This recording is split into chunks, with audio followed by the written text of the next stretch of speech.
Muy buenos días a toda la audiencia de la RS Online. Estamos aquí en Sanamente una vez más para compartir temas sobre educación psicológica, emocional y sobre desarrollo personal y profesional. Muy buenos días, Jesús, ¿cómo estás? Muy buenos días, Jadichi. Muchas gracias al Comité de Educación de la Cooperativa Sagrados Corazones por auspiciar este espacio. Le damos muchas gracias que siempre está haciendo proyectos para la formación de la comunidad. Entonces, Jesús, para este día, hoy tenemos el segundo capítulo de nuestro tema, la comunicación no violenta, que es un modelo de comunicación desarrollado por Marshall Rosenberg. Él es un psicólogo y este modelo se usa mucho también en lo que es liderazgo ejecutivo, ¿sí? Y también en las empresas, y se basa mucho en este modelo también todo lo que se desarrolló ya para mediación y solución de conflictos. Entonces, continuamos con el segundo capítulo. Hoy vamos a estar compartiendo el paso 1 y el paso 2 del modelo propuesto por Rosenberg, que realmente es un modelo espectacular. Me encanta, en serio me encanta. Creo que hay mucha riqueza, que contiene mucha riqueza y aporta muchísimo realmente. Y es uno de esos temas, esos modelos que de verdad te ayudan a mejorar tus competencias sociales, tus competencias emocionales. O sea, te ayuda a mejorar tu inteligencia emocional, tu inteligencia social, y te ayuda también a mejorar tus relaciones interpersonales. Entonces, vamos ya a iniciar, Jesús, entonces, con este tema. Él propuso cuatro pasos, por darle un nombre, 4 pasos que tenemos que dar para lograr una comunicación no violenta. En primer lugar, él habla de la observación, ¿sí? Voy a citar nomás ahora rapidito porque vamos a desarrollar el 1 y el 2 en este programa, Jesús, en este capítulo, que ya es el segundo capítulo. Él habla del primer componente de la comunicación no violenta, que implica la separación entre la observación y la evaluación. Es la difícil tarea de llevar esto a la comprensión del oyente. Tuvimos un mini debate ya de 2 ocasiones sobre este tema. Así es. Entonces, implica esto. Primer punto es eso que decimos cuando decimos esto, ¿verdad?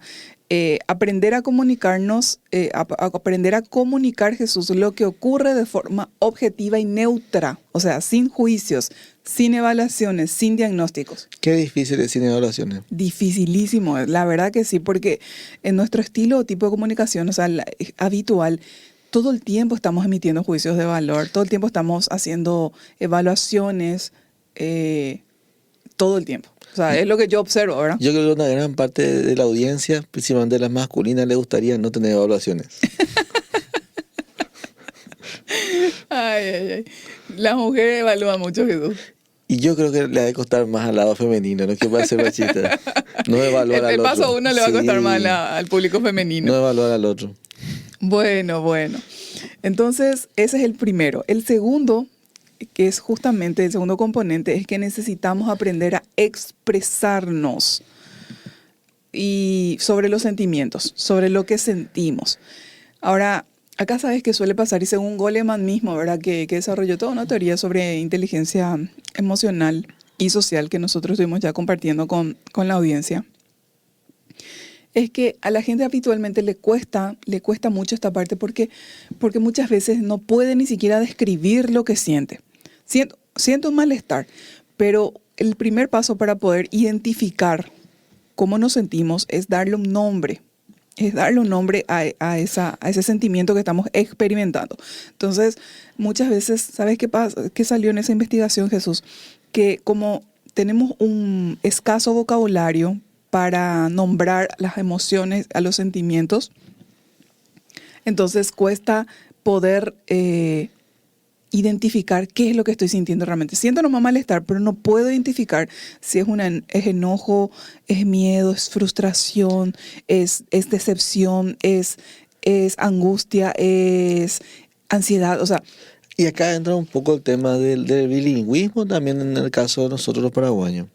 Porque ¿qué pasa? Cuando la gente expresa los sentimientos, generalmente lo hace en guaraní. Porque Sí. el idioma materno de la mayoría de los paraguayos es el guaraní. Entonces hay Sí. como un que en el guaraní lo dice de una manera, pero si lo tiene que explicar en español, al que no habla guaraní, le cuesta bastante cómo hacer que entienda. Porque como es la esencia de nuestra cultura está en el guaraní, alguien que no sea de origen paraguayo, a veces no entiende qué es lo que le queremos decir, inclusive en español. Sí, o sea que hay, por ejemplo, en guaraní se suele traducir como no me hallo. Y el no me hallo es una expresión así, creo que Nuestra. sí, no me hallo es no me encuentro a mí mismo realmente, eso es, Sí. ¿verdad? No me hallo, pero nosotros lo usamos cuando nos sentimos... Estoy incómodo y no sé por qué Sí, acá. siento malestar, no estoy a gusto, ¿verdad? Bueno, entonces, esta etapa 2 de este modelo de Rosenberg, él lo que propone es que nosotros podamos reconocer qué sentimiento te produce una situación o una persona en un momento determinado, ¿ok? Al fin y al cabo, nosotros pues somos responsables, Jesús, de lo que sentimos. Aunque no siempre nos damos cuenta y aunque no siempre sabemos que nosotros somos responsables de cómo nos sentimos. ¿Qué significa esto, verdad? Que vos podés venir, tener una conducta X conmigo que es un detonante, un disparador, pero finalmente quien decide y elige cómo responder y qué conducta tener ante ese estímulo que vos viniste soy yo. Finalmente es así, es lo que venimos hablando en los otros capítulos cuando estuvimos abordando inteligencia emocional e inteligencia social.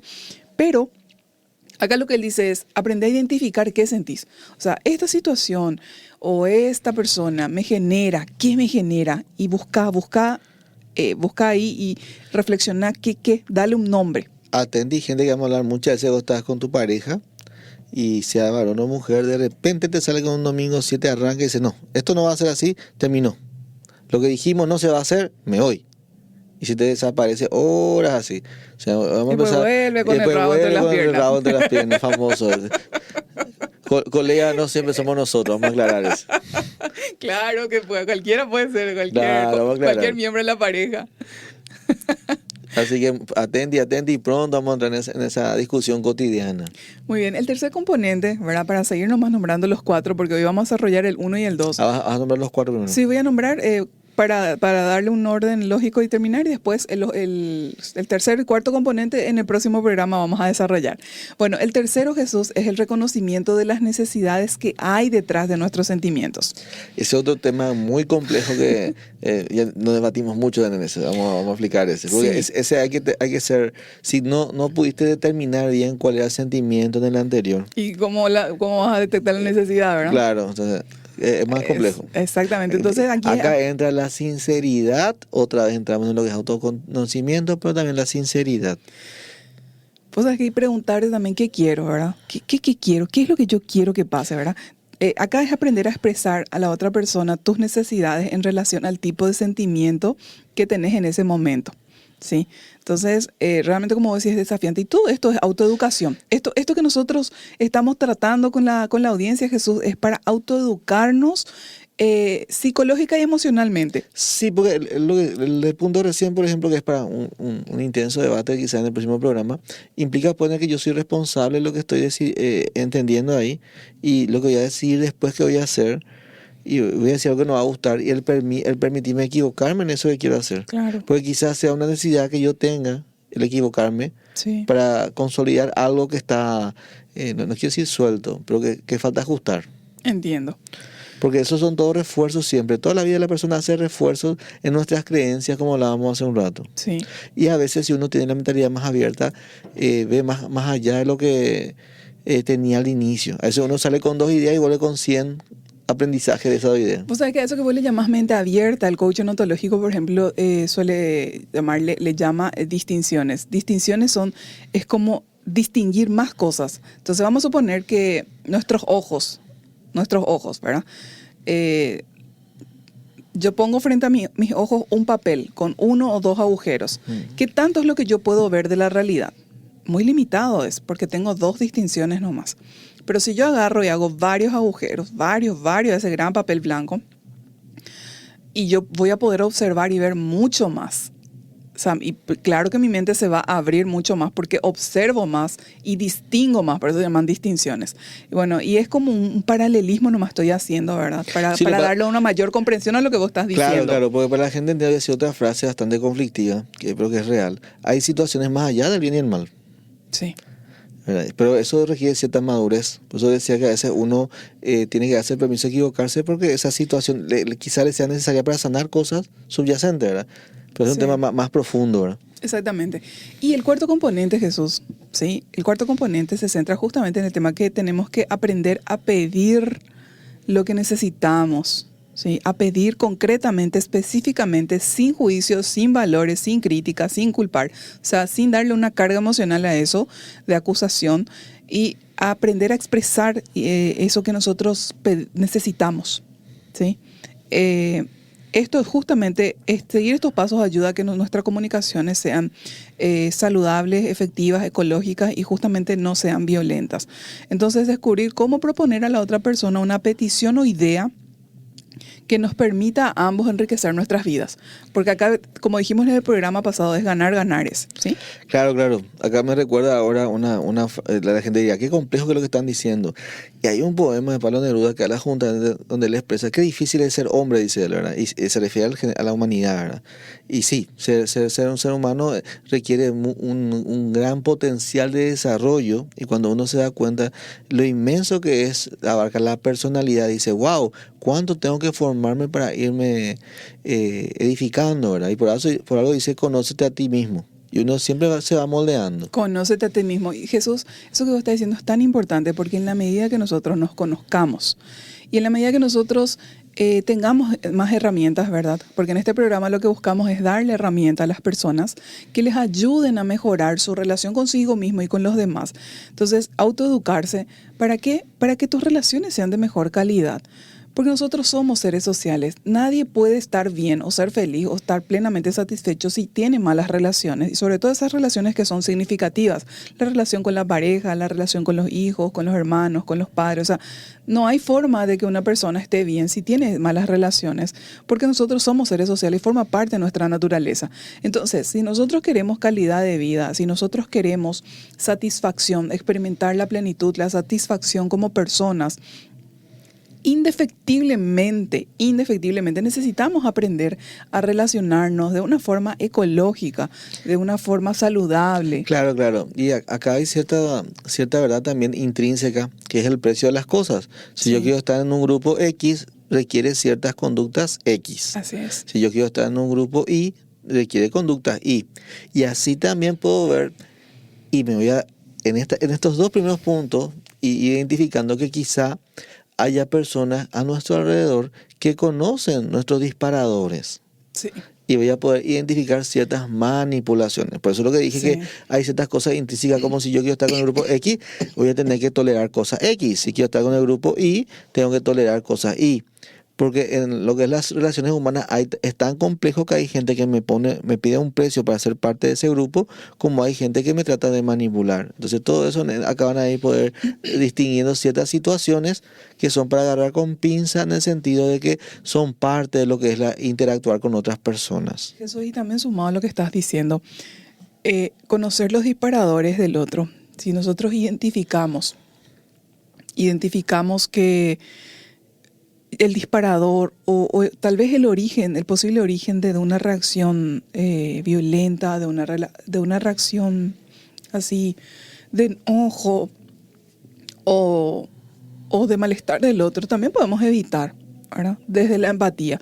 Justamente Rosenberg habla mucho de la empatía y la empatía es esa cualidad que nos permite también ser vulnerables, neutralizar la violencia potencial que todos tenemos, ¿sí?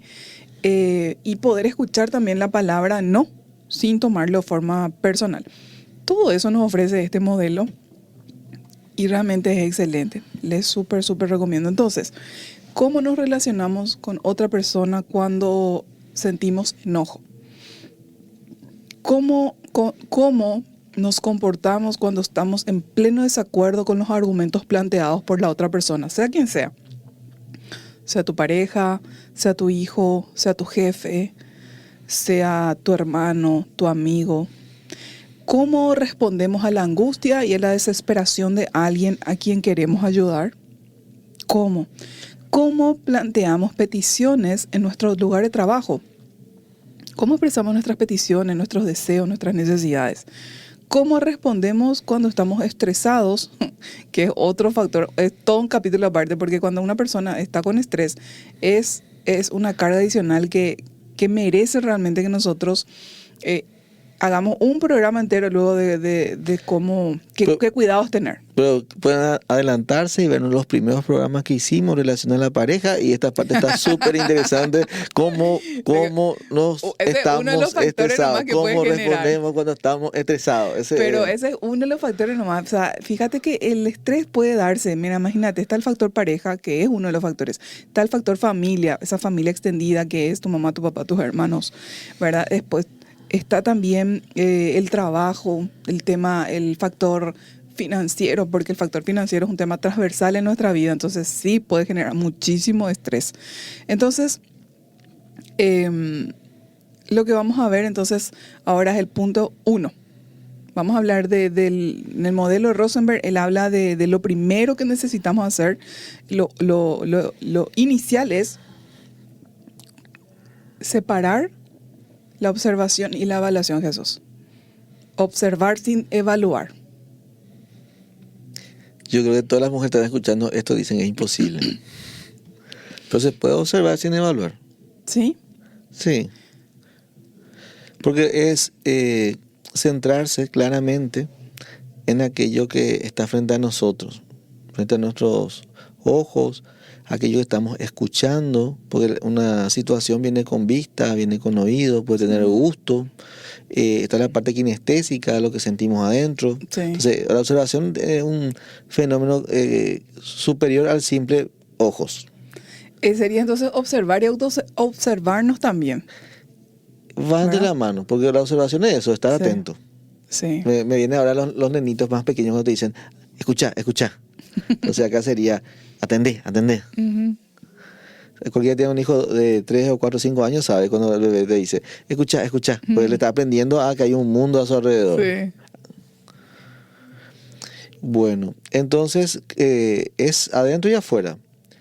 Y tenemos que, en ese momento, eso es una cuestión desiderativa. Desiderativa quiere decir que yo decido evaluar. Van a venir a mí los pensamientos de evaluación, pero yo tengo que esforzarme en concentrarme en ver. Y neutralizar tal vez esos pensamientos, ¿verdad? Sí. Un ejemplo, por ejemplo, es si vos ves niños jugando y el niño se cae, a veces que el papá espera que se levante solo primero. O sea, le observa, escucha cómo llora, pero no lo hace por malo o por sádico, sino que quiere que el niño aprenda él autoencargarse de sí mismo y levantarse solo. Ojo, no estoy diciendo que se cayó en una zanja, estamos hablando de una caída normal, Uh-huh. porque siempre hay gente extremista. Entonces tenemos que tratar de concentrarnos en observar, poder no intervenir todavía. Uh-huh. Escucha, mira. Después, ¿qué tenemos que hacer? Después lo que tenemos que hacer es acercarnos a esa otra persona. Bueno, si yo vi que el papá dijo que se caiga y espero antes de ayudarle, no tomar un juicio de valor, ese papá es malo o bueno, como estamos diciendo recién, sino, ¿por qué no preguntarle así en forma empática? He visto que se cayó y no te acercaste. ¿Y por qué? Y por ahí, si es una persona, nos mira, casi dije la nacionalidad, y nos dice, porque quería que mi hijo aprenda a levantarse solo, aprenda que hay una parte que le toca a él. Es una respuesta real que yo recibí una vez, que en la vida no siempre va a venir alguien a ayudarle. Entonces cuando es pequeño tiene que enseñar que la primera parte es que él se levante. Ok. ¿Qué más? Entonces estamos viendo ahí ya el observar. Entonces yo me acerco y me comunico con la otra persona en forma clara y sincera. Y entonces también ahí le expreso, porque yo cuando observé la situación sentí, acá está la parte importante, yo que observé sentí que le dejaba. Entonces ese sentí que le dejaba, ¿a quién le toca? A mí. No es que él le dejaba, no sé si se está entendiendo. Yo sentí que le dejaba. Y eso es lo que nos invita a Rosenberg a ver. No es solo la imagen que yo veo, la situación que se da. es adentro mío, qué está pasando y por qué yo tomé esa interpretación, porque yo sentí que lo abandonaba. ¿Por qué sacaste esa conclusión, ¿Por verdad? de dónde salió el abandono si yo veía que el papá está ahí? Mm. Entonces, eso es lo que nos invita a ver en Rosenberg. ¿De dónde salió la interpretación que le abandonaba? Espero que la audiencia esté entendiendo el ejemplo. Está el papá con el niño se cae, yo veo que el papá inmediatamente no corre a alzarlo, sino que se queda a ver que él se levante. Yo observé, no intervine todavía. Entonces, mi primera intervención es acercarme a la persona adulta y en forma empática y clara transmitirle, tratar de entender qué pasó en la situación. Entonces, él me explica que él no intervino rápidamente porque él quería que el otro aprenda a levantarse. Pero yo ya había sacado esa evaluación que hablábamos de que él abandonó al niño a su suerte. Pero ¿de dónde salió esa interpretación? Y, o sea, Porque en la vida real no estaba ocurriendo. Y eso es lo que Rosenberg quiere que veamos. En base a lo que está ocurriendo afuera, pero cuál es lo subyacente. claro, porque fíjate, en este caso se refiere a juicios de valor realmente, porque según la psicología, ¿verdad? Un juicio de valor consiste en realizar una distinción que basada en un conjunto particular, Jesús, de valores, creencias o formas de vida. O sea, es re subjetivo. O sea, un juicio de valor varía en función de cada persona, Jesús, y sus sistemas de valores y sistemas de creencias. Entonces, siendo un juicio de valor algo totalmente subjetivo.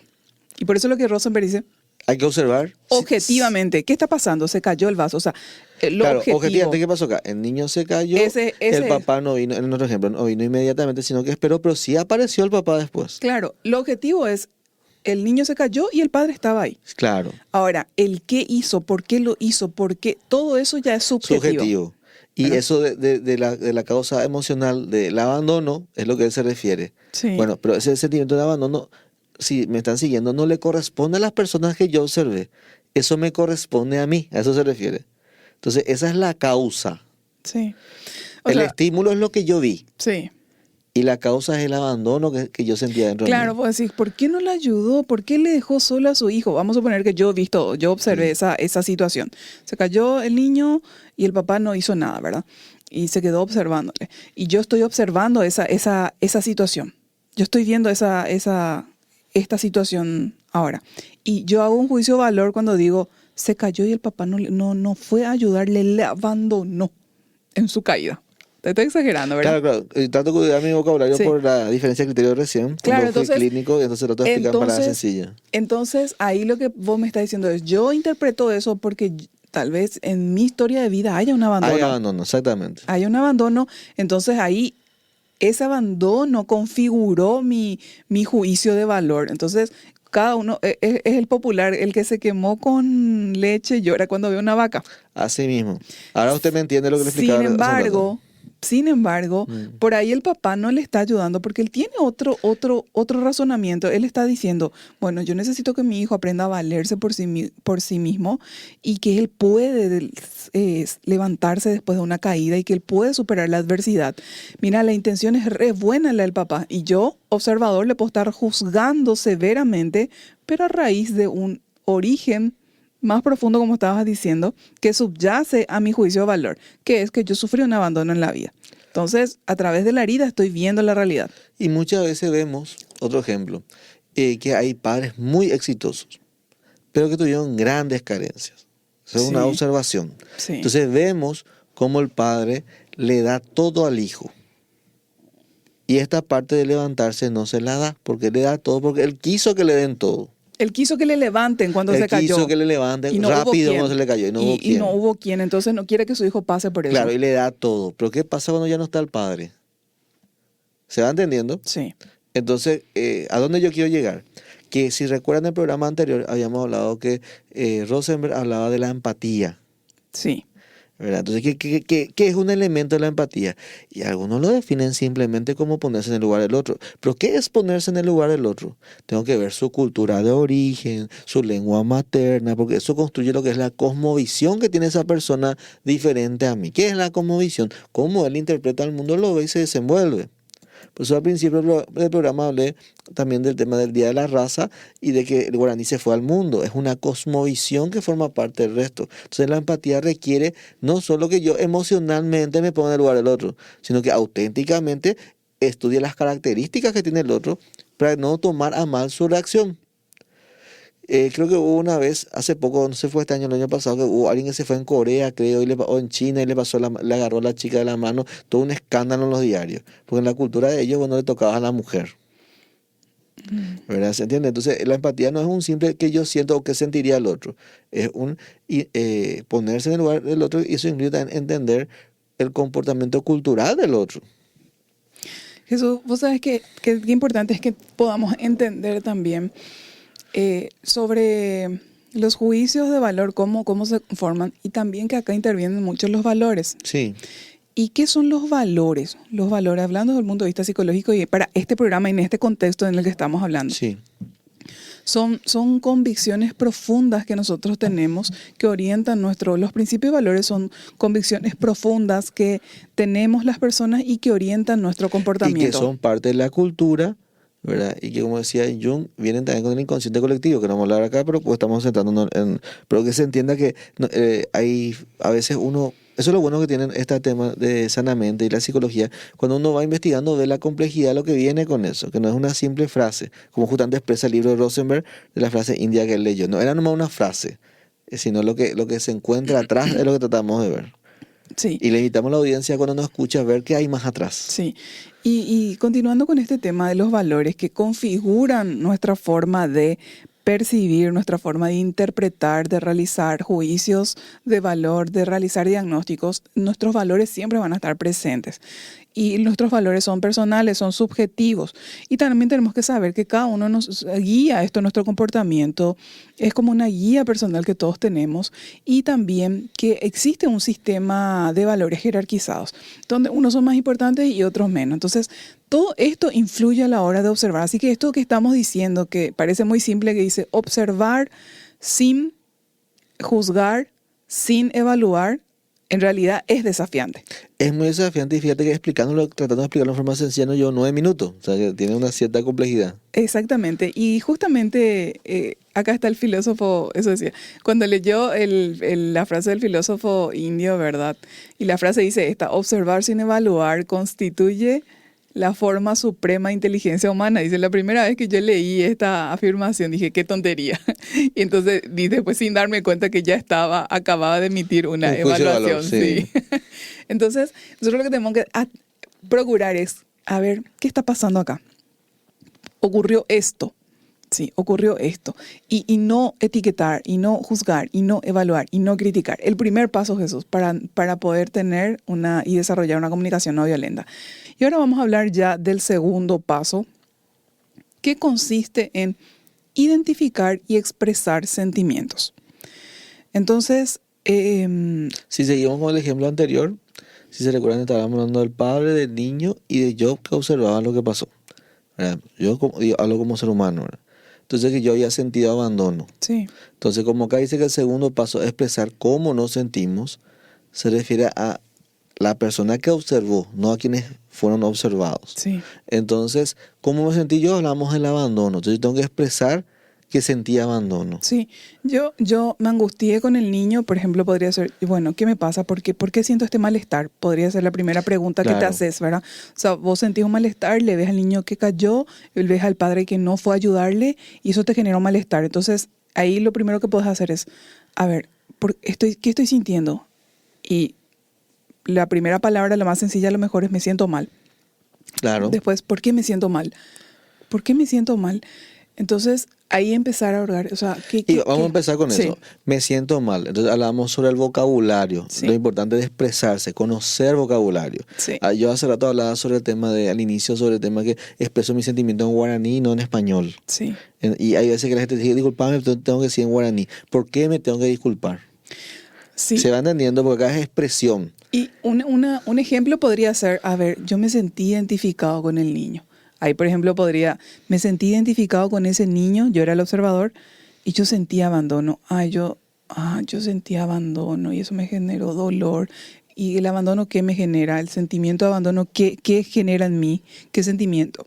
Dolor, decepción, angustia, tristeza, rabia, inseguridad. O sea, el abandono Es tremendo. gigante. O sea, 20, 30 sentimientos Y podemos sacar de ahí. voy a ampliar nuestro ejemplo. Espero que les Sí. guste el ejemplo porque es sencillo y es práctico. Supongamos que el que estaba observando, vamos a indagar un poco en él, en el que observaba la escena, en el que sintió abandono, para que se entienda. Y suponer que él sea huérfano. ¿Qué estaría pasando cuando él ve que el papá no recurre al niño y le deja llorando? Le va a juzgar al papá. Le va a juzgar al papá. Se va entendiendo cómo el expresar lo que sentimos Sí. nos hace cavar. Probablemente diga qué mal padre Qué mal o qué padre. insensible. Y se lo comente a alguien. Sí. Sin embargo, mira la intención del padre, ¿cuál era? ¿Por qué no fue a alzarle al niño? O sea, ese tipo de situaciones se repite todo el tiempo en la vida y a todos nos puede pasar. O sea, nosotros podemos ser ese observador que así está interpretando erróneamente una situación. Y fíjense que en nuestro ejemplo no hablamos ni de nivel económico, no hablamos ni de creencia religiosa, no hablamos. Y cómo la situación se va desarrollando cada vez más grande. Entonces, este repertorio de adjetivos que aplicamos a las personas, esas calificaciones, suele ser más amplio que nuestro vocabulario. Pero a veces no disponemos de la suficiente vocabulario para describir con claridad nuestros estados de ánimo. Entonces, si yo quiero describir los estados de ánimo, ¿qué pasa? A veces voy a decir expresiones que he escuchado. Siento vergüenza de lo que te voy a decir. O siento vergüenza es que la persona está sintiendo grande vergüenza para hablarse consigo misma y se castiga por lo que está pensando y sintiendo, ¿verdad? Y ahí damos cuenta que nos reprimimos. Entonces, ¿qué ocurre? Obviamente ese sentimiento va deteriorando nuestra calidad de vida. Entonces, ¿qué es lo que está buscando Rosenberg? Rosenberg lo que está buscando es que nosotros podamos expresar lo que sentimos, porque es bueno escucharse y sentirse para tomar acciones. Pero todavía no vamos a llegar a eso. Ahora estamos en el tema de expresar. Entonces, ahí yo también, ¿qué hago? Investigo. Veo y a medida que leo, ahora tienen su celular, todos tienen celular, acá San Google puede agarrar y ayudarle a resolver muchos misterios. Entonces te van investigando lo que estamos diciendo ahora, por ejemplo, y van a ir dándose cuenta y adquiriendo un vocabulario. Porque una herramienta que usamos mucho es el vocabulario. Y es tan influyente que por eso la música se vende tanto, por lo que dice. Entonces, para que vayamos dimensionando, lo importante que es ir adquiriendo vocabulario. Por eso me recuerdo que en los diarios suele venir el famoso ñengá también, o vienen palabras, o el día de hoy, efemérides, porque uno con el vocabulario y con la memoria, por eso la efeméride en los diarios, uno va fortaleciéndose en lo que es su desarrollo personal. Jesús, y vos sabés que algo que, además de no estamos acostumbrados a identificar lo que sentimos, tampoco a expresar. Sin embargo, ese expresar tiene el poder de generar empatía en los demás. Por ejemplo, una técnica que se suele usar, vamos a suponer vas a hacer una presentación o tenés que ser orador en algún lugar. No sé, por ejemplo, presentar un proyecto, ¿verdad? Frente a un público. Y vos, al decir, bueno, la verdad que estoy sumamente nervioso, ese hecho de haber expresado tus sentimientos ya genera en el otro y acciona la empatía. Sí, pues sabes que acá quiero compartir con la audiencia lo que plantea justamente Brené Brown, que ella habla del poder de la vulnerabilidad. Tiene un video en TED y en YouTube hay muchísimos. Ella desarrolló toda una línea sobre el poder de la vulnerabilidad y cómo esto nos ayuda a liberarnos y a mejorar muchísimo nuestra inteligencia emocional y nuestra inteligencia social. ¿Por qué? Porque nosotros, los seres humanos, con demasiada frecuencia no nos damos permiso de ser vulnerables o de mostrarnos vulnerables, cuando es la realidad humana. O sea, ¿por qué queremos negar algo que es una realidad para todos los seres humanos? Sí, ese es como un tabú. El tabú de la vulnerabilidad, mostrar tus verdaderos sentimientos. Entonces a veces nos negamos a tener conversaciones necesarias con otras personas. Mira, lo que pasa es que cuando, hacia otro lado ahora, voy a llevar la conversación. Mira, lo que pasa es que cuando nos sentamos y conversamos, o te miro, o me escribís, no quiero que me sientas vulnerable. Pero ¿por qué me siento vulnerable? ¿Se va entendiendo lo interesante de lo que estamos viendo? El temor a recibir un daño es. El temor a recibir un daño. Pero ¿por qué la otra persona querría dañarnos? Y ahí, si no están viendo, no se están dando cuenta, lo voy a explicar. Si yo no me comunico y no me expreso, a eso va esta parte, si yo no me comunico y no me expreso, ¿cómo la otra persona va a poder desenvolverse con nosotros? No le quiero dar información porque no quiero tener dependencia de él, por ejemplo, ¿verdad? O de ella.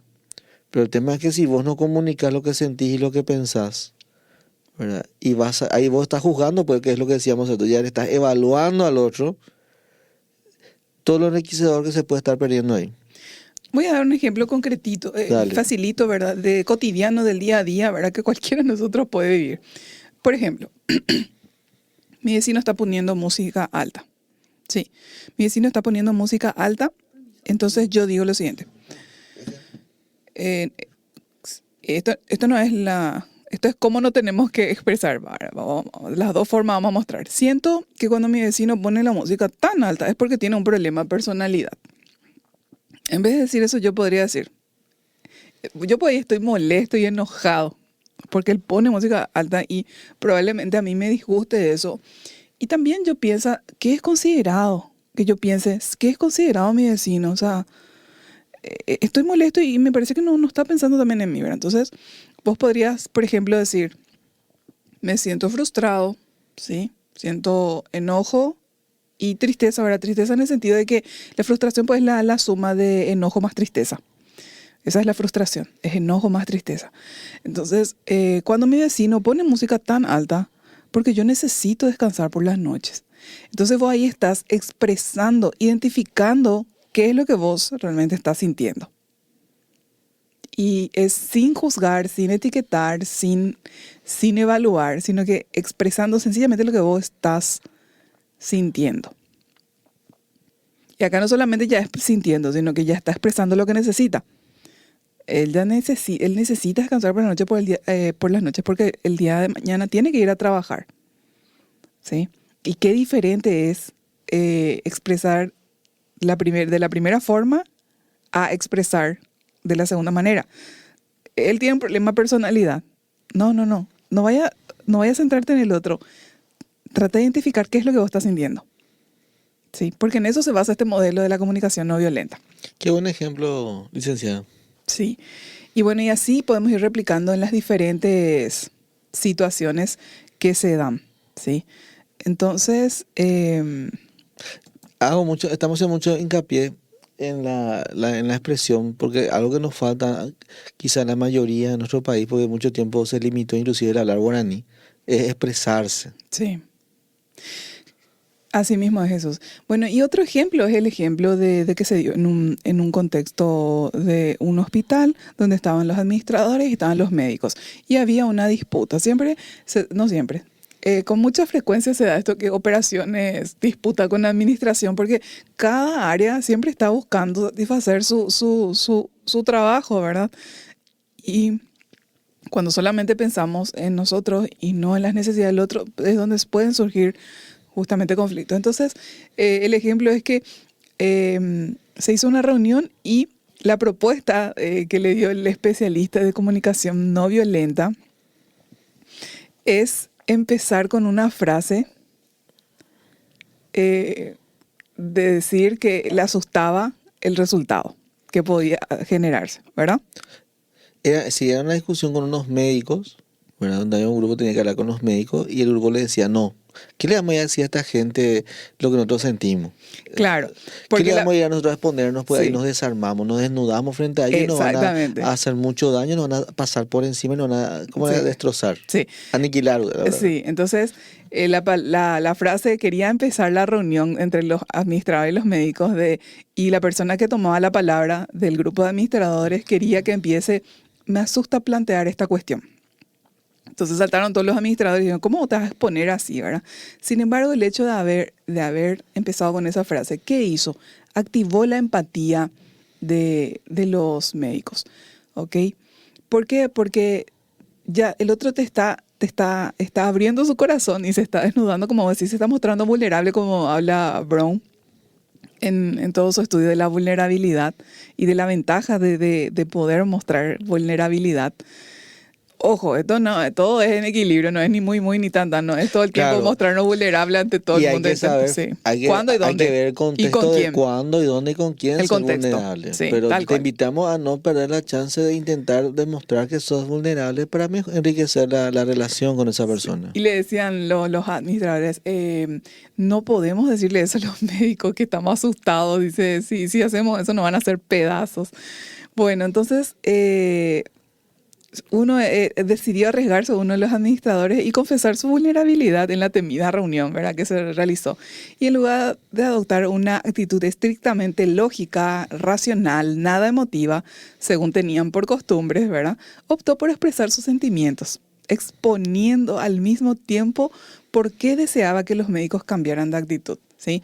Entonces pudo comprobar que los médicos respondían de manera muy diferente y al final se sorprendió y se quitó un peso encima cuando vio que los médicos no solo no le hacían pedazos al grupo de administradores, sino que cambiaron de actitud y votaron a favor del proyecto. En este caso fue 17-1. Entonces aquel cambio tan espectacular contribuyó a que los administradores apreciaran la repercusión que podían tener la expresión de la propia vulnerabilidad. ¿Sí?